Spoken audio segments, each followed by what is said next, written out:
Hi, I'm Yvonne Kaplan-List, the director of the Sanford Institute Center for Compassionate Communication.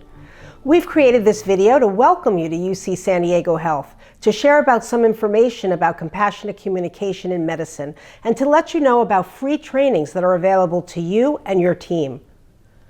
What are empathy and compassion? We define empathy as the feeling or understanding of what someone else is going through, like standing in someone else's shoes. And compassion is the willingness to do something in the face of suffering. In other words, empathy, the feeling or the understanding, plus action, doing something about it.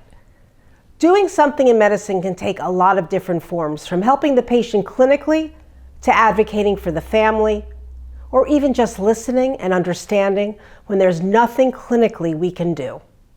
Understanding someone else's perspective is complex, especially in healthcare, where there's so much vulnerability and so many complicated things for patients and families to understand.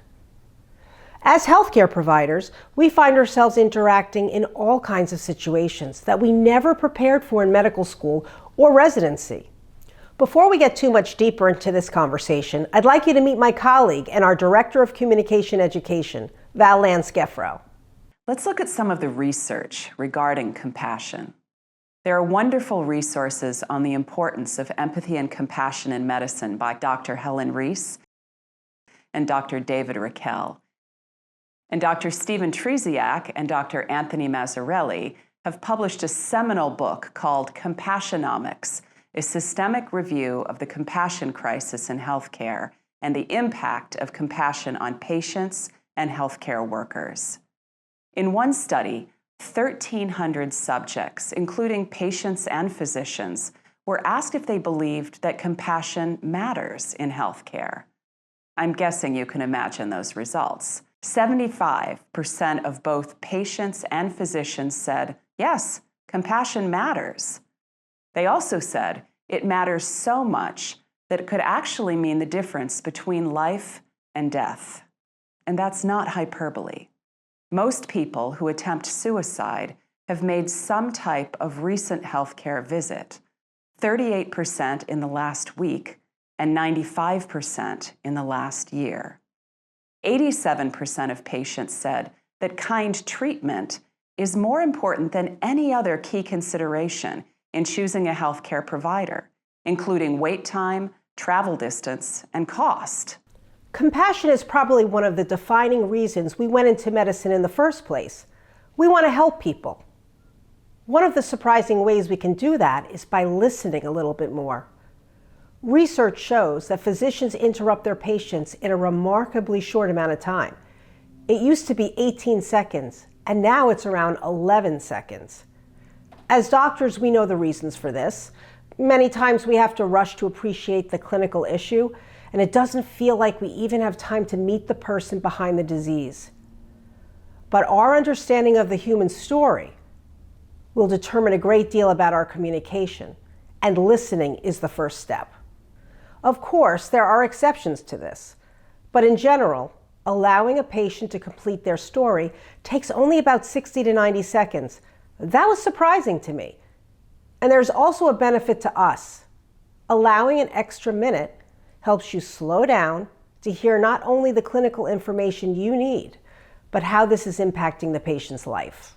It takes effort, and you might think that consciously deciding to slow down and listen is a waste of your time. But it's not, for three key reasons. 1, you gain more information clinically when you listen longer. 2, you establish trust and build rapport, which are fundamental to good communication. And 3, the visit can actually take less time overall because you get more information on which to base a decision. And it reduces the number of return visits for the same problem in the long run. Dr. Chris Kane shares a wonderful story of compassionate care that he learned from his mentor. I was a third-year medical student, and I thought I wanted to be a surgeon, so I was very excited about this rotation. And it was one of the first days on the rotation, and my attending surgeon is a wonderful person, Dr. Victor Garcia, and he ran the pediatric surgery program at Walter Reed. And I remember being a nervous medical student showing up, and I'd reviewed the patients on service and spoke to the residents, and couldn't have been more anxious and excited to be in the environment. And so at the scrub area for the case, Dr. Garcia came out and is speaking to us, and he was, as kind as he could be, introducing me to the team and welcoming me. And then as he walked in with scrubbed hands, walked into the room, he named everybody by name, the scrub tech, the nurse, the anesthesiologist. And he said, I don't remember the name of the child, let's say it was, Jeremy. He said, everybody, today we're operating on Jeremy. I just met with Jeremy's patients. With Jeremy's parents, and of course, this is the most important day in the world for them. And I want us all to just remember why we're here.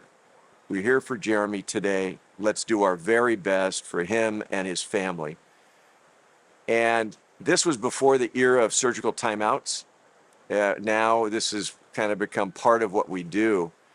But he did this grounding exercise with everybody at the beginning of his surgeries. And I remember it made me emotional. It's funny, just retelling the story makes me emotional. And there were elements of it that were just incredibly powerful. When I thought about how he acknowledged everybody on the team, about how important they were, and he centered us on the purpose of what we do, which we all, I think, love and want to do our very best. And so at the end of that rotation, at the end of that day, I knew I wanted to be like Dr. Garcia. And I knew that would be part of my purpose. So I've carried that with me and try to live that. And I don't always meet the standard Dr. Garcia set, but I've tried to.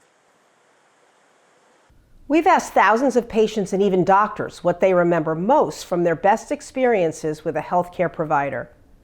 And always what makes that list is clear communication, listening, and compassion. How somebody delivers a message, the hand on the shoulder. And what's never on that list is medicine. This isn't to say that medicine isn't important. Of course it is. But the things that stick with the patient, that help them understand what is going on at their most vulnerable moments, are based in clarity, listening, and connection. Let these simple principles remind you that small changes in the way you communicate really can make a big impact. Compassion is a part of the help we can give not only to our patients, but to ourselves. If you're interested, we have much more training available to help add to your communication toolbox. Check our website for upcoming events and list of workshops that you can book. We hope this video has been a helpful tool to think about the importance of compassionate communication and the resources that are here for you. We hope to meet you soon.